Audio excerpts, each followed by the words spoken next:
For sure. Yeah, any other questions, guys? How do you train coming up to a tournament? Like, are you looking for gas tank? Are you looking to like dial in small details? Yeah, so that's a good question. So I'll just back up so everyone can hear. So getting ready for a competition. So I I train like year round, like all the time. But like when it's like, all right, whatever it is, like 4 or 5 weeks, depending on how much time you have for the competition. I try to think about just kind of sharpening the blades I have, So like I'm not too worried about adding in a bunch of like new tools in and like watching a bunch of crazy instructionals and trying to like, all that shit. For me, it's just thinking about the moves I already like have and the stuff that I'm good at, and then just in the training room, trying to train the way I'm planning to compete. And then trying to just make sure I'm only picking the training partners that I know can like hang with like a tough round, You're trying to go at that pace. Yeah, because there's like different kind of training partners. There's like there's like I always say there's like 3. There's like the ones that you can train with that you can work on your new shit. You can kind of dictate the pace. There's the people that are you're gonna go fucking you guys. On this day, you might tap them. On that day, they might tap you. Right. And then there's the people that just wreck you, Right.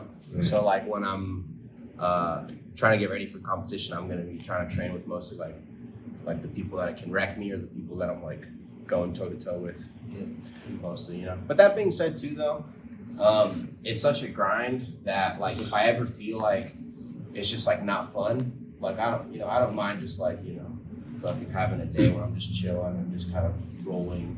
Nice and relaxed, but for the most part, when I'm getting ready for competition, I'm just wrapping up the way I'm training. And then as far as gas tank goes, I want to be ready to like. It depends on the tournament, and depends on the rule set. Like an EBI is like 10-minute thing, so I've got to make sure I'm doing 10-minute rounds and stuff like that.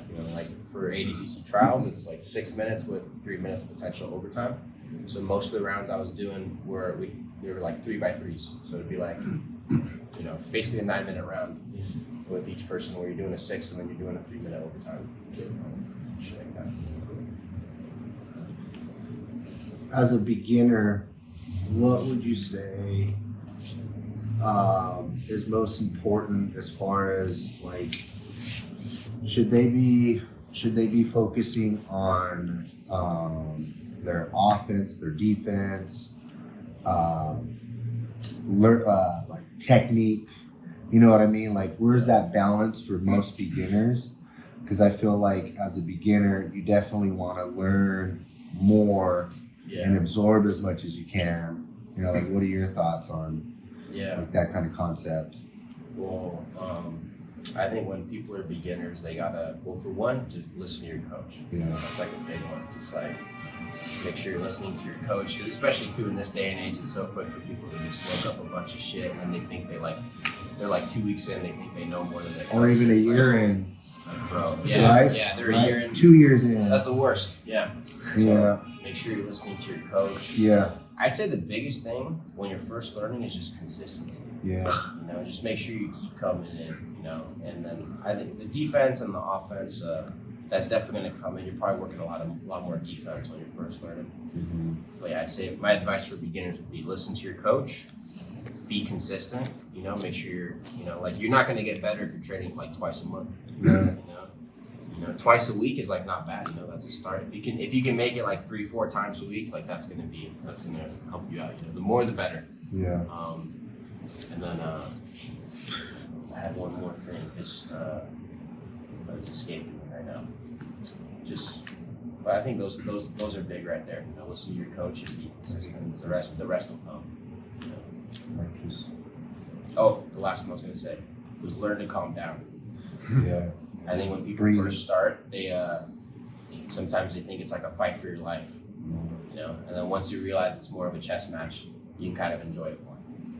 It's like you're more thinking about what's going on. It's not just like don't die, fucking make sure I'm the one, you know, it's appreciate the chest match. You know, you guys know what I'm talking about? Yeah. And that's something that for some people it comes easy. For some people, you got to work on it for years. You know, some people it's like, It's tell the them calm ego. down. It's the ego trying to control that. You Yeah, know?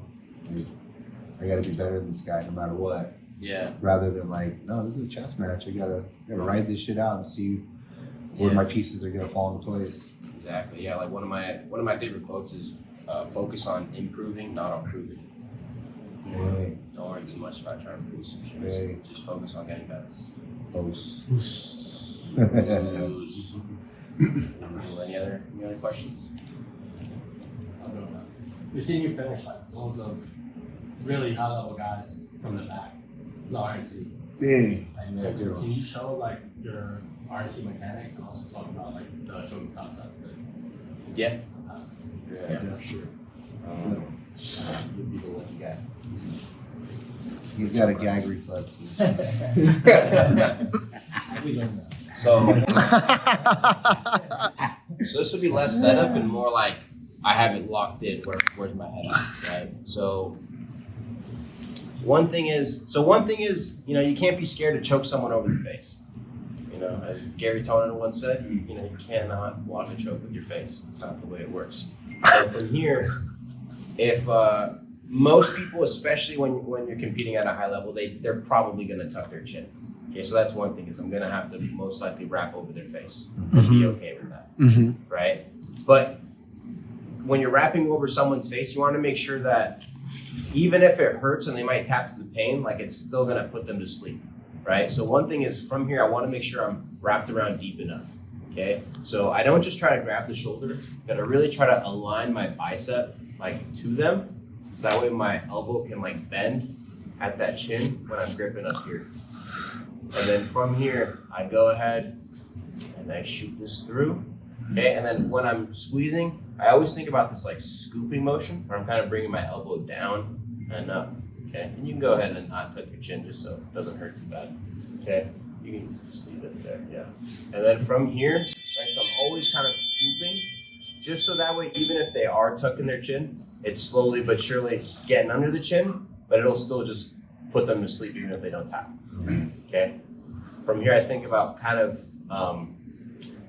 I think the big thing here is I'm pulling with my arms and my legs, and I'm pushing with my hips, okay? And that's what kind of really stretches the person out. So that way I'm not just here thinking about squeezing with my arms, because especially if it's over the face, like you might burn yourself out before they really feel like taking a nap, you know what I'm saying? So like when I'm here, a big part is making sure that I'm using my legs here. If I can, body triangle is going to be king. But even with hooks, it's fine. So I'm pulling with my arms, I'm pulling with my legs, and I'm pushing with my hips. And that's how you get that like extended out feeling. And that's how you can like not squeeze super hard as you get to finish, right? The other big concept, and this is true for all chokes, is once you decide that it's in, only get tighter, you know? So if you start squeezing and you started at 100%, you better maintain that 100% all the way through, you know? Or else you're just gonna burn yourself out. I tend to be more of a, 50, 60, 70, 80, and then they tap. And you still got more levels to get tighter, you know? And that's how too, like, you'll slap it on and they're like, they think, oh, it's over the face. Oh, I'll survive through this. And little by little, then you add the hips and then they get stretched out and they're like, oh shit. So those are the things I say. When you put it on, my arms are pulling, my legs are pulling, and my hips are pushing. And that's, it's like you're making a bub in the person. And once you decide to squeeze, only get tighter. Yeah, that's a big part. That's true for just chokes in general. Yeah. As when you compete, how do you two-part question, did you wrestle, and does that help you, if you did, with confidence in competition? So I did not wrestle. No. How do you, what gives you confidence when you compete? Preparation.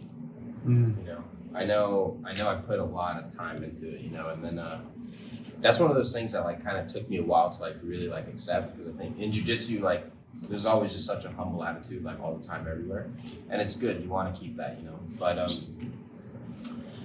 I train a lot. I do like fucking 6 a.m. classes, midday classes, nighttime classes, strength and conditioning, like a shitload. So that's kind of the big thing for me that gives me the confidence when it comes to the time. And I work on my mind too, I think when you sign up for a competition and you're like, I'm gonna win it. It's one thing to say that. It's easy to say it. It's another thing to like really like believe it and like feel it with like, your whole fucking, your soul, you know what I mean? Like it's one thing to say you believe it, it's another thing to like really believe it. So I definitely like when it's lead up to the competition, and this kind of ties into your question too, is as much as I'm working on the physical, I'm also thinking about the mental, and I'm thinking about the spiritual too, and just making sure I'm like feeling in a good place and I'm not just getting annoyed at shit I shouldn't get annoyed at, stuff like that. You have to do with nerves too? Yeah, the nerves never really go away, but I think you get better at like answering the dumb questions your head comes up with. You know what I'm saying? Like when it's the week of a competition and your head's like, fucking, oh, you should do this, or this and that, and what about this guy and all that shit. I think just as you go, you learn to just like kind of drown that stuff out and not give it as much power as it maybe once did. For some people, it might come easy. They're just like, yeah, I'm gonna go there, I'm gonna fuck everyone up, and that's really how they feel. For a lot of us, we understand how like dangerous this shit can be. So it's fucking scary. But yeah, for me, just training a shitload and just reminding myself like how much time I put into it. And also too, like previous times competing too, knowing how like if you lose, it might suck. You might be butthurt for like a day, but life goes on. The sun's gonna set and the fucking sun's gonna rise in the morning. It's all good. Whatever the result. When you say like preparing mentally and spiritually, you mean like journaling, prayer, stuff like that, or what do you mean? Yeah, that's part of it. Okay. I envisioning stuff like that. Yeah, I see it in my head. Like for EBI, I would like legit like in my fucking in my like go to bed thinking of the match type of stuff. I would go to bed, I would wake up thinking about it, and I would see myself like getting my hand raised and a belt put around my waist. Even down to like sub and stuff like that too, or more the result, less like the actual kill. Yeah, like I can't help it but sometimes drill in my head a little bit and kind of through scenarios. Right. In my head sometimes like I might think about like, oh, what if this guy puts me in this spot? And I always try to think like, okay, like say I got put into like a deep leg lock. Like in my head, I'm not gonna think about, oh shit, I got put there and I'm gonna tap. In my head, I'm gonna think, okay, I got there, fight the hands, right. I'm gonna roll, I'm gonna get out, I'm gonna fucking take this dude's back. Do those opponents have like specific faces sometimes too, or are they usually pretty general?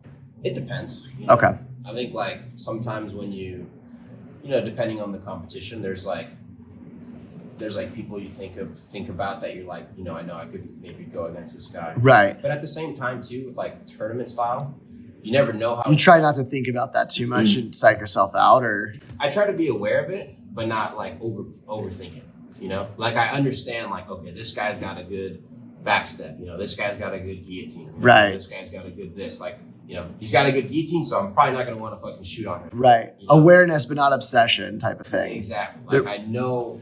Exactly. We can recognize the line once we've crossed it. It may be a little bit harder to define it, but yeah, exactly. Okay, cool. Thanks. Yep. Can you go over? Let's say you said your main attack from the back is getting over the face. Well, it's rear naked choke. It just tends to be over the face. Right. We would say that's like that's a good. The best option because they feel like they can use their face to block the choke. Yeah. Right? It's just most people. Because if their chin is down, they're like, yeah, I'm not going to get the choke. But if you're fucking going across the face, you're still going for the squeeze. Yeah. And even if they are good at hand fighting and stuff, like they'll probably tuck their chin. Yeah. So I think when it comes to like getting like really good at rear naked chokes, you gotta be okay with choking people in the face. But that being said, too, there's a difference between like say you tuck your chin. There's a difference between this and like fucking, you know, and I'm like doing this. Yeah. You know what I mean? Yeah. So I can like on my training partners and like I can choke the guy like this and not feel like a dick. You know, he might bitch about it, but I know it's not that bad. Right. But like, you know, if I'm fucking doing Ranching, this, face you know, to like I'm, you know, he trains like twice a week. He's got 5 kids. Like I'm not trying to fucking. 100%. Yeah. So. Know your partner. Yeah. Know your partner. Obviously, when you're competing, no mercy. You know, Right. if they got your back, they're not gonna think twice Need about to be your doing that friend shit about to you. it. So. If I'm not finishing over the face, is that probably more about the gas tank and then like the hip mechanics too and the That can be a legs? big part of it, you know. If you're most of the time when people go over the face, like in my head, if you lock up a choke, a rear naked choke, you get here, and this hand's behind the head, you better finish that. Yeah. I can't a lot of the time. I probably have like a It's 60% your finish hips. rate there. It's your hips. Yeah. I'm like, I haven't seen you do it. But Totally. I'm like 90% sure it's probably your hips. And I have like a nasty body lock too a lot of the time. I'm just not hipping in at all probably. Yeah, the hipping in is huge because that's what makes the person do this, and then it stretches them out, and it fucking. I'll That's focus what on that. really sucks. If I'm you gonna look at focus on that. Anybody that's high level at rear naked chokes, you know what I mean? Like you watch like Gordon Ryan or like Marcelo or someone, Mm-hmm. or Gary Tonin, Mm-hmm. they're gonna add the hips when it comes to the finish. Okay. Yeah. Dope. Cool. Any other questions, guys? Do you still watch fucking what do you call it? Instructional? Do you Yeah, still watch? yeah. Do you enjoy watching instructional? Should I say? I say do. like- Yeah, I do. Yeah. Sometimes I fucking get put to sleep though. I'll admit it. No, like, I'll admit it, for you know? sure.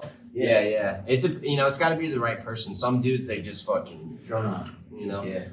And there's only so much. Like I can't sit there and watch instructionals for like 5 hours. But I can, you know, if it's like a half hour at a time, you know, I'll put it on like 1.5 speed or something. Yeah. I like watching 1.5 instructionals. speed. Sure. There's a lot of good info out there. Yeah. You know, in this day and age, you gotta take advantage of that. Yeah.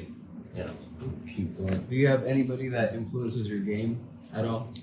for sure. Yeah. Well, definitely Big Red. You know, my instructor is a big influence for sure.